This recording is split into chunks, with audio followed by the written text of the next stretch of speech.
النهاردة عندنا فيديو مميز جداً، مجموعة قصص جرائم حقيقية. لكن قبل ما نغوص، لو كنتم من عشاق القصص المرعبة والمظلمة والغامضة اللي بنقدمهم في قصصنا، فأنتم في المكان الصح. ده كل اللي بنعمله نرفع حلقة جديدة كل أسبوع. فإذا أعجبكم الأمر، اقتحمي سرير المياه الجديد لزر الإعجاب واملأوه بإسمنت سريع الجفاف، واضغطوا اشتراك وفعلوا كل التنبيهات كي لا يفوتكم أي تحديث أسبوعي. حسناً، هيا بنا إلى قصص اليوم. القصة الأولى: الصندوق الخلفي الذي أنقذ حياتها. 7 يونيو 2008، ضواحي ولاية كارولينا الشمالية. كيم سبانغلر، موظفة أربعينية في متجر دهانات، كانت ترتب الرفوف عندما ربت زميلتها على كتفها. كيم: إنذار سيارتك يرن في الموقف. تجمدت كيم. كانت قد تركت للتو حبيبها السابق ريكي سيمونز، مجرم عنيف تحول إلى مطارد. ريكي قضى عقوبة بالسجن بتهمة القتل غير العمد، وهو المشتبه به الرئيسي في اختفاء خطيبة ابنه جيمي فريلي، أمرا تقييدي لم يبطئه. مفاتيح في قبضتها كمفاصل نحاسية. خرجت كيم إلى حرارة الصيف اللافحة، الإنذار فعلا لسيارتها. فحصت الموقف، لا ريكي. ضغطت الريموت، أوقفت الضجيج، دارت حول السيارة، لا كسر لا تحطيم، إنذار كاذب، أليس كذلك؟ أنهت ورديتها، لا تزال متوترة، وقادت إلى البيت. سيارتها فوضى، قمامة، ملابس، حقيبة رياضية، لكنها كانت منهكة جدا لتنظيفها. غدا أنظفها، قالت لنفسها. صباح الأحد، ذاهبة للكنيسة مبكرا، سأقل صديقاتي، لا يمكن أن يركبن في مزبلة. في الصباح نامت زيادة، رقدت خارج المنزل، وقضت الرحلة تعتذر للركاب عن الرائحة. بعد القداس جرت مهاما، عادت الساعة 6 مساء، وفتحت الصندوق الخلفي أخيرا لإخراج الغسيل. تجمدت، متكورا داخل الصندوق، مطبوخا حتى الموت في 24 ساعة من حرارة كارولينا، كان ريكي سيمونز. سكينه لا يزال في قبضته المتيبسة. كل سبت لسنوات كانت كيم تتبع الروتين نفسه: صالة رياضية، تغيير، رمي الملابس المتعرقة في الصندوق، غسيل ليلا. ريكي يعرف ذلك. اقتحم السيارة أثناء عملها، تسلل إلى الصندوق وانتظر ليهاجمها عندما تفتحه. لأن كيم نسيت ليلة واحدة فقط عاشت. لم يعثر على جثة جيمي فريلي قط. الشرطة متأكدة أن ريكي قتلها. دماغ كيم المبعثر وقفل الصندوق أنقذا حياتها. القصة الثانية: الفأس التي لم توقفه. 15 نوفمبر 2004، دلما، نيويورك. بيتر بوركو، 52 عاماً، استيقظ مع الفجر، حلق ذقنه، حضر القهوة، فرغ غسالة الصحون، جلب الجريدة، أغلق الباب على نفسه، استخدم المفتاح الاحتياطي، حضر غداءه، ثم انهار في المدخل ميتاً. 16 ضربة فأس مزقت جمجمته. في الطابق العلوي زوجته جوان في غيبوبة بنفس الجروح. نظام الإنذار محطم، خط هاتف مقطوع، نافذة مشقوقة، لكن لا شيء مفقود. مخبأة في خزانة غرفة النوم فأس عائلتهم الخاصة تقطر دليلا. ابناهما بعيدان، جوناثان على غواصة، كريستوفر في الجامعة. عرف كريستوفر بالهجوم من الأخبار واتصل بالشرطة باكيا، أو هكذا بدأ. سرعان ما اكتشف المحققون أن كريستوفر زور توقيع والده على قروض ضخمة لتمويل حياة باذخة. عندما اكتشفه بيتر أرسل بريدا غاضبا: هذا يتوقف الآن. في تلك الليلة عاد كريستوفر، تسلل إلى البيت وهوى بالفأس 16 مرة على رأس والده النائم. نجت جوران بمعجزة. الرعب: بعد الضربة 16 لم يعد دماغ بيتر يدرك أنه مميت الجراح. نهض، ارتدى ملابسه، حلق، حضر قهوة، مشى إلى البام، يظن أنه مجرد يوم اثنين عادي. أدين كريستوفر بجريمة قتل وشروع في القتل، 50 عاما إلى المؤبد. استيقظت وان من الغيبوبة، دفعت كفالة 250 ألف دولار، ولا تزال تمسك يده في المحكمة. تقول إنها لا تتذكر شيئا رغم أنها مغطاة بالدم، أومأت عندما سألوها هل هو كريستوفر؟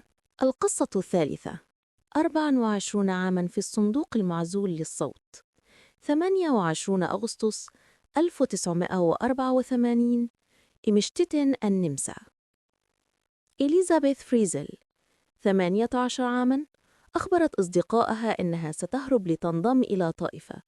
وصلت رسالة بخط يدها: لا تبحثوا عني، القضية أغلقت. بعد 24 عاماً انهارت فتاة 19 عاماً شاحبة شفافة تدعى كيرستين في مستشفى المدينة. الأطباء لم يجدوها في أي قاعدة بيانات طبية.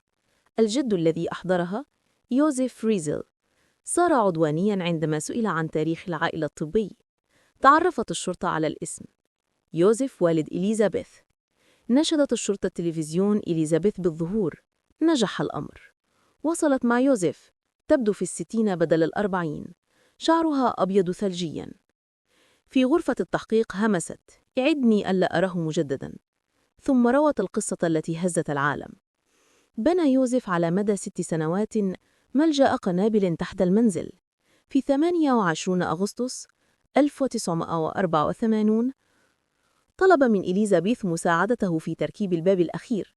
عندما دخلت ضربها بقناع إيثر، قيدها وأغلق القبو. المدخل باب خراسي 90 سنتيمتراً خلف رف دوار، يفتح بكود سري يحرسه يوزيف كتنين. لمدة 24 عاماً اغتصبت آلاف المرات. ولد 3 أطفال في الظلام. طفل مات بين ذراعيها. أحرق يوزيف الجثة. 3 سلقوا رضعاً تركوا على عتبة الباب برسالة مزورة من إليزابيث كي يعثر عليهم يوزيف وزوجته روزماري ويربيانهم في الأعلى. 3 بقوا محبوسين تحت الأرض، لم يروا الشمس قط. مرض كيرستين، نقص فيتامين دي حاد، كان أول شعاع نور يهرب من القبو. اقتحمت الشرطة المنزل، حررت العائلة السفلية، وأعادت لم الشمائل الأشقاء بدموع فرح. حكم على يوزيف بالمؤبد. في 2016 كسر السجناء أسنانه. يعيش الآن في الحبس الانفرادي. حصلت إليزابيث وأطفالها 6 على هويات جديدة، واختفوا في زاوية هادئة من النمسا. مصادر مجهولة تقول أنهم يعيشون حياة طبيعية سعيدة. القصة الرابعة: قصر الخنازير وضحاياه 49.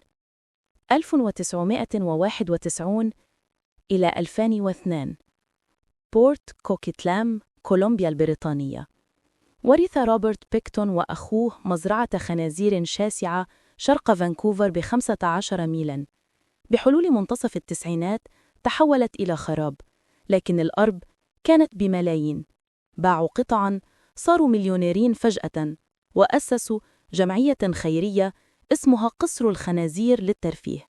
الهدف الرسمي: جمع تبرعات. الهدف الحقيقي: حفلات راقصة ل2000 شخص داخل مجزر مهجور لا يزال مزوداً بخطافات لحم وأرضيات ملطخة بالدم. كان روبرت يجوب الطريق المنخفض في وسط فانكوفر، يعرض مخدرات ومال وحفلات على نساء يائسات. عشرات اختفين. السكان صرخوا: قاتل متسلسل. الشرطة تجاهلت حتى 1997 عندما هربت عاملة جنس تدعى ويندي مكبلة ومطعونة من المزرعة وحددت روبرت. وجدت الشرطة مفتاح قيدها في جيبه، ثم أطلقوا سراحه مصدقين روايته: هي هاجمتني. لسنوات اتصل المبلغون: افحصوا المزرعة. تجاهلوا. في 2002 حصلوا على مذكرة تفتيش بسبب أسلحة غير مرخصة. وجدوا حقائب يد، بطاقات هوية، بخاخات ربو، ودماء لمفقودات. سجل زميل زنزانة سري روبرت يتباهى: كنت سأكمل واحدة أخرى لأصل 50. قتل 49. كان يكبلهن، يحقن مضاد التجمد، أو يخنقهن ويذبحهم في المجزر، يطعم البقايا للخنازير ويرمي الباقي في مصنع إعادة التدوير بالوسط. بعض القطع الجيدة طحنت مع لحم الخنزير إلى سجق قدم في حفلات قصر الخنازير وتبرع به لمصارف الطعام. لم يعثر إلا على بقايا 26 ضحية. أدين ب6 جرائم قتل وحكم عليه بالمؤبد. لم يتهم أخوه أو أخته. القصة الخامسة: الرجل الذي طارد نفسه في المرحاض. 9 فبراير 1983، حدائق كرانلي شمال لندن. اشتكى السكان من انسداد المجاري. فتح السباك مايك كاتران غطاء وسحب حفنات من اللحم والعظم. خلال الليل اختفى الانسداد. شخص ما نظفه. الأنبوب الوحيد المتبقي مسدودا يؤدي إلى الشقة 23. طرقت الشرطة. موجة رائحة لحم متعفن انبعثت. دينيس نيلسون هادئ ومهذب دعاهم للدخول. أين بقية الجثة؟ في كيسين داخل الخزانة. غيرها 15 أو 16. قصة طويلة سأرويها في المخفر. على مدى 5 سنوات خنق أو غرق نيلسون 15 شاباً على الأقل التقاهم في الحانات. كان يستحم الجثث، يلبسها، ينام بجانبها، يشاهد التلفزيون معها، جالسة على الكراسي. عندما تنتفخ يقطعها تحت الأرضيات أو يغلي الرؤوس في قدور. في 1983 فاضت الجثث. بدأ يفرغ القطع في المرحاض حتى خانه الأنبوب. اعترف نيلسون بقتل 15 ومحاولة قتل 7، وحكم عليه بالمؤبد. لم يبدي ندما. قال: أستحق السجن. توفي خلف القضبان عام 2018 عن 72 عاما. القصة السادسة: الجيب المعجزة. 1:45 صباح السبت 17 يناير 2015. طريق جليدي في جنوب شرق ولاية أوريغون. كاليب ويدبي 27 عاماً، مزارع شاب يقود شاحنته الصغيرة في الظلام الدامس والضباب الكثيف ليحضر ماشية لمزرعة العائلة. بعد 10 دقائق وجد نفسه خلف شاحنة نقل علاقة تسير ببطء. أراد التجاوز، لكن منعطفاً حاداً حال دون ذلك. تراجع ثم دار المنعطف. فجأة انفجر الرعب في صدره. أمامه حطام 26 سيارة يسد الطريق كلياً. ضغط الفرامل بقوة. شاحنته انزلقت واصطدمت بجانب الشاحنة التي كان يتبعها. صمت. ثم كراك. شيء هائل ضغط صدره وسحب الهواء من رئتيه. شاحنة ثانية صدمته من الخلف. لحظات وجاءت شاحنة ثالثة.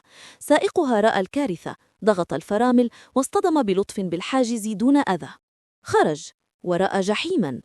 توقف خائفاً من رؤية جثث فقط، لكن صوتاً خافتاً قاده إلى كاليب محاصراً داخل جيب مثالي من الحديد المجعد، لم يصب بأذى سوى خدوش. إليكم الصورة التي التقطها سائق الشاحنة الثالث. كاليب لا يزال عالقاً، لكنه نجا من شاحنتين تلن كل منهما 36 طناً. النتيجة: 0 وفيات في حادث 26 سيارة. القصة السابعة: الغواص الذي مات ثم عاد. أخطر مهنة في العالم غواص التشبع لشركات النفط. ينزلون 600 متر تحت الماء، حيث الضغط يحبس الغازات داخل أجسادهم. صعود سريع يساوي تمدد الغازات يساوي الموت. الحل: يعيشون أسابيع داخل غرفة ضغط على السفينة، ينقلون إلى القاع بكبسولة جرس الغوص. سبتمبر 2012 بحر الشمال. كريس ليمونز 32 عاماً وديف ودانكن يهبطون 100 متر لإصلاح منصة نفط في عاصفة. فجأة تعطل الكمبيوتر الذي يثبت السفينة. السفينة تمايلت، جرس الغوص اهتز. خرطوم كريس يوفر هواء وحرارة وضوء واتصال. التف حول أنبوب، امتد ثم انقطع بانفجار. كريس يهوي في ظلام 0.5 درجة مئوية، 6 دقائق هواء احتياطي فقط. مشى، اختار اتجاهاً عشوائياً واصطدم بالمنصة. صعد إلى القمة واستلقى. بعد 30 دقيقة بدون هواء وجدته كاميرا آلية. أزرق بلا حياة. القبطان خاطر. أطفأ السفينة كلها لإعادة تشغيل قسرية. نجحت. السفينة عادت للموقع. ديف قفز، جره إلى الجرس. دنكن نفخ هواء في فمه مرتين. كريس فتح عينيه، يسعل ويضحك، سليم تماماً. بعد 3 أسابيع عاد للغوص. العلماء حتى اليوم يقولون: لا تفسير. إليكم لقطة الكاميرا الآلية. كريس مستلقاً على المنصة، ميتاً لنصف ساعة. القصة الثامنة: السيلفي التي أعادت طفلة بعد 17 عاماً. 25 فبراير 2015، كيب تاون. ميشا سولومون 17 عاماً تقبل والديها وتركب مع عمتها إلى المدرسة. عمتها تنظر في المرآة. سيارة بيضاء تتبعنا منذ أيام. ميشا تضحك. كل السيارات بيضاء. في المدرسة، صديقتها المقاربة كاسدي الصف الثامن رأتها وهربت داخل فصل. مؤخراً كاسدي تتجنبها. الجرس. المديرة تدخل فجأة. ميشا، تعالي معي. في مكتب المدير 2 من الخدمة الاجتماعية وضعتا سيلفي أمامها. ميشا وكاسدي يضحكان. جئنا بسبب هذه الصورة. الشرطة أرسلتنا. القصة المذهلة: قبل 17 عاماً سرقت طفلة رضيعة زيفاني نيرس من سريرها في مستشفى كيب تاون. قضية شهيرة بلا حل. حتى أظهرت كاسدي السيلفي لوالديها وقالت: شبهنا مذهل. نظرا فصعقا. هذه ابنتنا المخطوفة. الشرطة تتبعت ميشا أسابيع. السيارة البيضاء. أخذوا مسحة DNA سرية. النتيجة: ميشا هي زيفاني. والدتها التي خيطت لها فستاناً أحمر هي الخاطفة. في مركز الشرطة فتحت ميشا الباب ورأت والدي كاسدي. اكتشفت أن صديقتها المفضلة أختها. إليكم السيلفي التي حلت أشهر قضية خطف في جنوب أفريقيا. القصة التاسعة: الصورة التي حكمت على رجل قبل المحكمة. 3 ديسمبر 2012، محطة مترو 94 في نيويورك. مصور صحفي عمر عباسي يشتري تذكرة وينتظر على الرصيف. رجلان على بعد 35 متراً يتجادلان بصوت عال. الركاب يبتعدون. نيويورك عادية. فجأة صراخ، ركض، امرأة تشير إلى السكة، رجل ملقى على القضبان، أضواء قطار تلوح في النفق. عمر يركض، يمد فلاش كاميراه لينبه السائق. الرجل يحاول الصعود، ينزلق، يستدير للقطار. القطار يصدم كيسوك هان 58 عاماً. الشرطة تعتقل نعيم ديفيس 30 عاماً. اليوم التالي صحيفة نيويورك بوست تنشر صورة عمر على الغلاف. هان يقف ينظر للقطار. العنوان: محكوم عليه. الرأي العام يغلي. قاتل بارد الدم. بعد 5 سنوات المحاكمة. كاميرات المراقبة تكشف. هان سكران، يهدد ديفيس، يمسك كتفه. ديفيس يدفعه دفاعا عن النفس. هان يتعثر ويسقط. ديفيس يبرك. إليكم الغلاف الذي حكم به رجل بريء قبل أن ينطق القضاء. القصة العاشرة: 17 يوماً تحت الأرض. 30 يناير 1925، كنتاكي. فلويد كولينز 37 عاماً، مغامر كهوف، يدخل كهف ساند كيف لرسم خريطة سياحية. يزحف 17 متراً رأساً للأمام، مصباحه يخفت. صخرة 12 كيلو تسقط، تثبت كاحله، المصباح ينطفئ. ظلام دامس، صدره مكبوت، لا يستطيع الحركة. 30 ساعة يصرخ. أخوه هومر يجده، يطعمه، يعد بالإنقاذ. 17 يوماً من الحفر، أول بث إذاعي مباشر في التاريخ، أمريكا كلها تتابعه. ثم انهيار يغلق المدخل. يحفرون نفقاً جديداً 17 يوماً، يخترقون. المنقذ الأول ينظر إلى فلويد، يقول كلمة واحدة: ميت. صخور الانهيار ضربت رأسه حتى الموت. إليكم آخر صورة لفلويد التقطت قبل ساعات من الانهيار. يبتسم، يعتقد أن النجاة قريبة. جثته عرضت في تابوت زجاجي لعقود، حتى دفن أخيراً بكرامة. القصة 11. الشرطي الذي صور جريمته بنفسه. في مساء 29 ديسمبر 1986 كان الضابط كريغ باير من دورية الطرق السريعة في كاليفورنيا يقود سيارته على الطريق السريع I-15 في سان دييغو. معه مراسل قناة NBC في المقعد الخلفي ومصور في المقعد الأمامي. كانوا يصورون تقريراً عن سلامة السفر على الطرق السريعة، سيعرض في نشرة الأخبار المسائية. بينما كان باير يتبع مساره المعتاد، مروا بلافتة ميرسي رود. أشار إليها وقال للطاقم: هناك عثر على الجثة. قبل 36 ساعة فقط عثر على طالبة جامعية في 20 تدعى كارا نوت مخنوقة في مجرى مائي قرب مخرج ميرسي رود. كانت كارا عائدة من بيت حبيبها، توقفت في ذلك المأزق وربما حاولت مساعدة أحدهم فواجهت قاتلاً. لهذا السبب تعاونت الدورية مع NBC.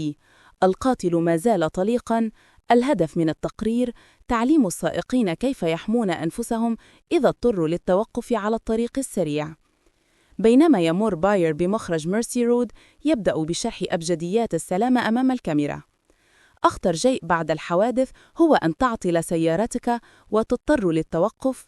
كثيرون يغادرون سياراتهم وهذا خطير جدا.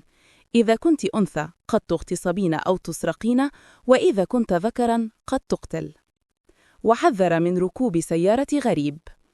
فجأة لاحظ باير سيارة متعطلة على جانب الطريق ومضاتها التحذيرية تومض. قال للطاقم: فرصة ذهبية لنوري الناس ماذا يفعلون بالواقع. أوقف سيارته خلفها، نزل وطلب من السائق الخروج. السائق: نفذ الوقود، مشيت إلى محطة، اشتريت جالونا صببته، لكن السيارة لم تنطلق. باير أمام الكاميرا: هل تدرك كم كان خطراً أن تترك سيارتك وتمشي وحدك على الطريق السريع؟ السائق هز كتفيه: أظن نعم. استدعى باير وينشا.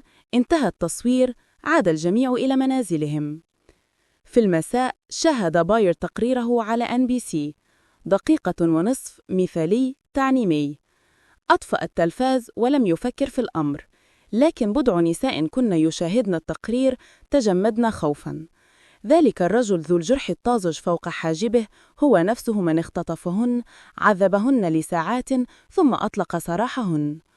كنا قد أبلغنا الشرطة سابقاً، لكن لم يحدث شيء. الآن يرينه على التلفاز يتحدث عن سلامة الطرق، ويسمعن عن فتاة قتلت في نفس المكان الذي هاجمهن فيه. اتصلنا فوراً وقلنا: هذا قاتل كارا نوت. بعد أسبوعين فقط اعتقل الضابط كريغ باير بتهمة القتل. أدين وحكم عليه بالسجن 25 عاماً إلى مؤبد.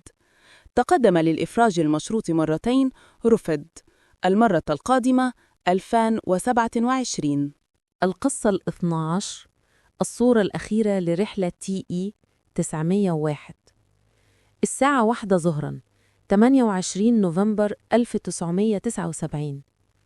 دليل السياحة بيتر مولغرو يقف في مقدمة طائرة إير نيوزيلاند رحلة TE 901. أمامه 237 راكباً متحمسين. أمسك الميكروفون وأعلن: نحن الآن فوق القارة القطبية الجنوبية. اندفع الجميع بالكاميرات، يصورون الثلج اللامع تحت شمس الظهيرة. كانت رحلة سياحية تقلع من نيوزيلندا، تحلق فوق أنتاركتيكا، تعود. بيتر يعرف الروتين. بعد دقائق صاح: انظروا يساراً، ساحل القارة. ثم: الآن يميناً، جبل إريبوس الرائع. تجمع الركاب على الجانب الأيمن يلهثون من المنظر الخلاب. فجأة اهتزت الطائرة بعنف. التقط أحد الركاب هذه الصورة: بقع سوداء على النافذة، زيت محرك أو رماد بركاني. جبل إريبوس بركان نشط. كان من المفترض أن تمر الطائرة حوله، لكن خطأ في الإحداثيات جعلها تطير داخله. الصورة التقطت لحظة الاصطدام تماماً. 257 قتيلاً، أسوأ كارثة طيران في تاريخ نيوزيلندا. توقفت رحلات المشاهدة إلى الأبد. القصة 13، الثلج الذي قتل 9 فتيات. الساعة 5:30 صباحاً 16 يوليو 1945، باربرا كنت 13 عاماً تنام في كوخ معسكر رقص صيفي في رويدوسو، نيو مكسيكو. دوي هائل هز الكوخ، طرد باربرا من ثريرها إلى الأرض. استيقظت ال9 فتيات الأخريات، بعضهن سقطن أيضاً. دخلت المدربة مذعورة، انفجر مدفأة، أخرجن إلى النهر. وقفن على ضفة النهر يرتجفن. فجأة شيء بارد لمس أنف باربرا، رفعت رأسها. ثلج. في يوليو، في نيو مكسيكو. رقصنا تحت الثلج، ضحكنا، سبحنا بملابس السباحة، صنعنا كرات ثلج.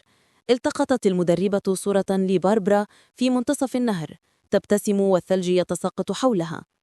عاد المعسكر طبيعياً، انتهى الصيف، تفرقنا. بعد 17 عاماً علمت باربرا 30 عاماً أن صديقاتها ال9 توفين واحدة تلو الأخرى، سرطانات شرسة. هي الوحيدة التي نجت مؤقتاً.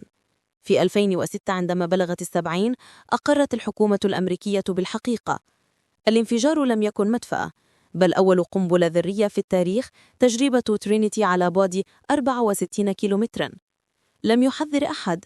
الثلج كان غباراً مشعاً هطل على 500,000 شخص. لعبنا فيه، استنشقناه، ابتلعناه. 9 فتيات متن خلال 17 عاماً. باربرا عاشت، لكنها عانت سرطانات متعددة طوال حياتها. القصة 14 بتاعة ريتا. في صباح 15 سبتمبر 2016 دخلت ريتا وولفنسون، أرملة تبلغ من العمر 80 عاماً، مطبخها في منزلها الطوبي في بروكلين، نيويورك. كانت ريتا شبه عمياء. اصطدمت قدمها بسلة جرائد على الأرض، فسقطت بقوة وسمعت طقة في وركها. شعرت بألم حارق، عرفت فوراً وركها مكسور. بالنسبة لأي شخص آخر كسر الورك خطير، أما بالنسبة لريتا فكان حكماً بالموت، وهي تعرف السبب تماماً. تعيش وحيدة تماماً. منذ 20 عاماً قطعت علاقتها بكل صديق وأقرباء. لا أحد يزورها، لا أحد يعلم حتى أنها على قيد الحياة. قبل 20 عاماً كان ابنها الحبيب لويس يعيش معها. ذات يوم في سن 29 جمع حقيبته، خرج واختفى. لم تسمع عنه كلمة بعد ذلك. الخيانة حطمتها، انهارت في اكتئاب عميق، فأغلقت باب منزلها على العالم وتركت الجميع ينسونها. الآن تكذب على أرضية المطبخ، عمياء، غير قادرة على الحركة، ولا أحد قادم. لكن بداخلها شعلة قوة خافتة. تدحرجت على جانبها السليم، زحفت بالمرفقين حتى وصلت طاولة القهوة في الصالة. أمسكت هاتف الخط الأرضي الذي لم تستخدمه أبداً، واتصلت ب911. بعد دقائق اقتحم طاقم الإسعاف، حملوها على النقالة وانطلقوا بها إلى المستشفى. أكدت الأشعة الكسر. أصلح الجراحون الورك، لكن الأطباء جاءوا بخبر أسوأ: لا يمكنك العودة للمنزل. أنت كفيفة قانونياً، ضعيفة ووحيدة. سقوط آخر يساوي موت. أصروا على دار رعاية. الفكرة سحقتها. ذلك المنزل ضريحها للويس، غرفته بقت كما هي، السرير مرتب، الملصقات على الحائط. فقدان المنزل يعني فقدان آخر ذكرى لابنها. وحيدة في غرفتها بالمستشفى، أدركت ريتا أنها عليها فعل الشيء الوحيد الذي تجنبته 20 عاماً: طلب المساعدة. لا تزال تعرف رقم أخيها الأصغر جوزيف عن ظهر قلب. جوزيف هو الوحيد الذي حاول التواصل طوال تلك السنين. اتصلت. بعيداً في نيويورك رن هاتف جوزيف. سمع صوت ريتا الضعيف فتجمد من الصدمة ثم الارتياح. قبل اختفاء لويس كان الأخوان قريبين جداً. في الطريق إليك، قال: زوجتي ستمر على منزلك لتأخذ ملابس وأغراض نظافة. بعد ساعات وقفت زوجة جوزيف أمام المنزل الطوبي. فور فتح الباب ضربتها رائحة عفنة، طعام متعفن وأكوام قمامة. تنفست من فمها، مشت بين أكوام الجرائد الشاهقة وصعدت الدرج. فتحت باب أول غرفة نوم على أمل أن تكون غرفة ريتا. هبت ريحة أسوأ وباردة. في الضوء الخافت رأت سريراً وعليه هيكل عظمي كامل الملابس بنفس القميص والبنطلون منذ 20 عاماً. صرخت، أغلقت الباب وركضت خارجاً. اتصلت ب911. انهار فهم ريتا لكل سنوات 20 الماضية. لويس لم يتركها أبداً.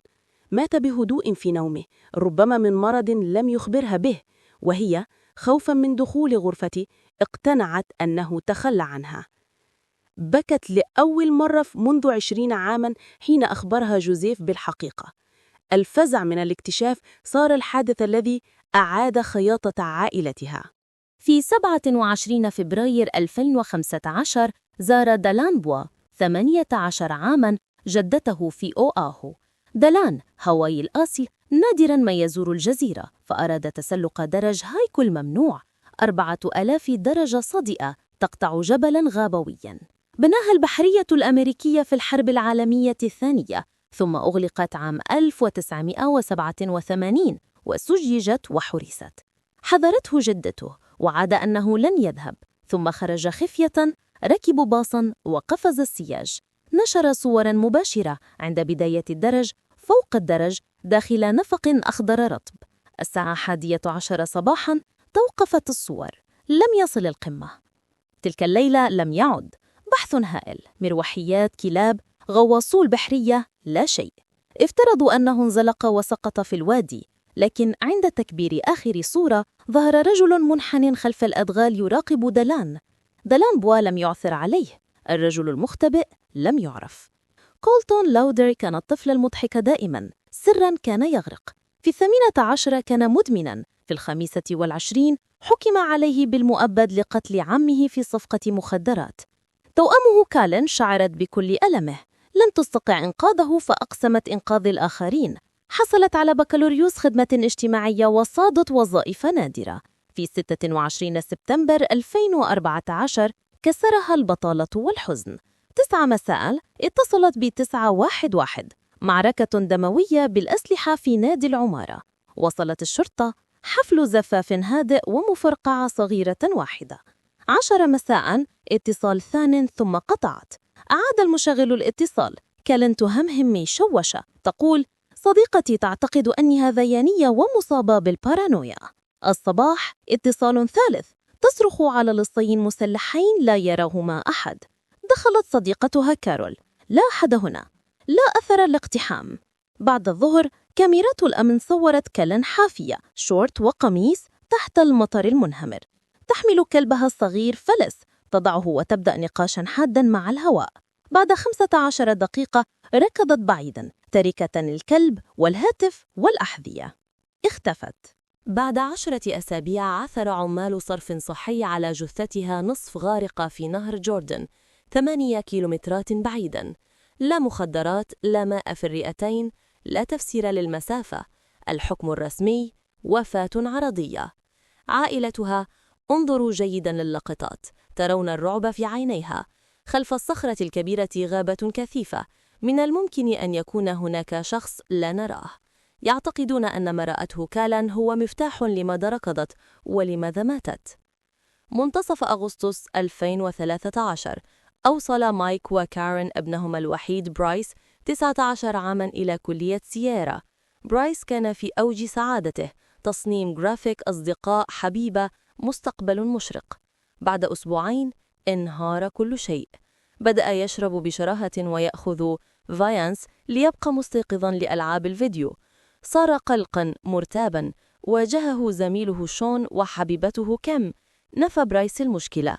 28 أغسطس لوحدهما شون ناوله أقراطه الماسية، ثم إكس بوكس، ثم أعلن أنه انفصل عن كيم برسالة نصية. اتصل شون بكارين مذعورا. اتصلت كارين ببرايس. ردت كيم همسا: شيء خاطئ، أخذت مفاتيحه. لما تكلم برايس بدا طبيعيا جدا، وطلب من أمه إعادة المفاتيح.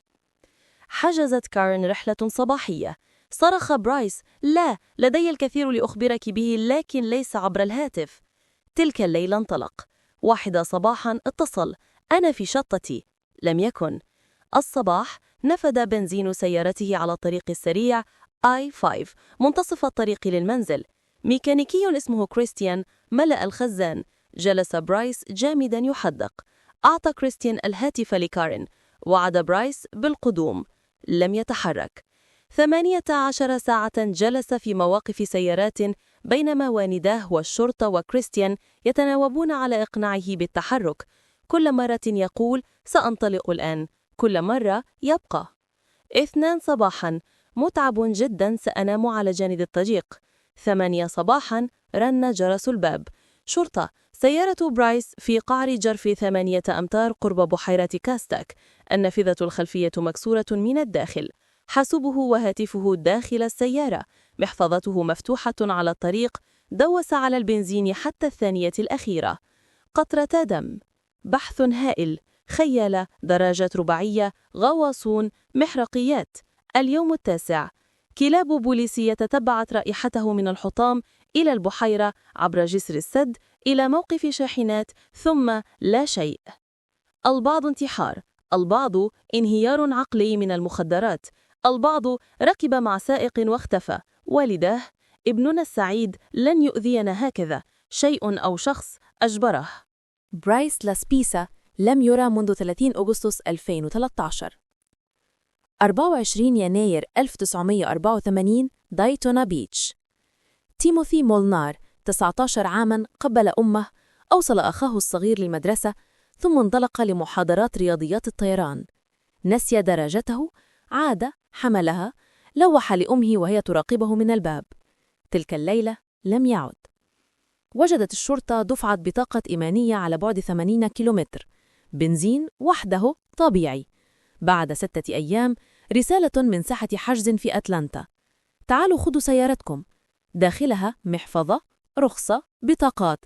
مسجل السيارة وصندوق الأدوات والدراجة مفقودة. ملابسه لم تمس. حسابه فارغ إلا $10 متعمدة. تيموثي اختفى. بعد 10 سنوات عرض برنامج ألغاز غير محلولة صورته. اتصل رجل من ويسكونسن، هذا الشاب الذي وجدته متجمدا في كتلة جليد. متجولون رأوا كتلة، مسحوا الثلج ورأوا وجه شاب مخفوض تماما. دفن كجون دو. الحمض النووي أكد تيموثي مولنار.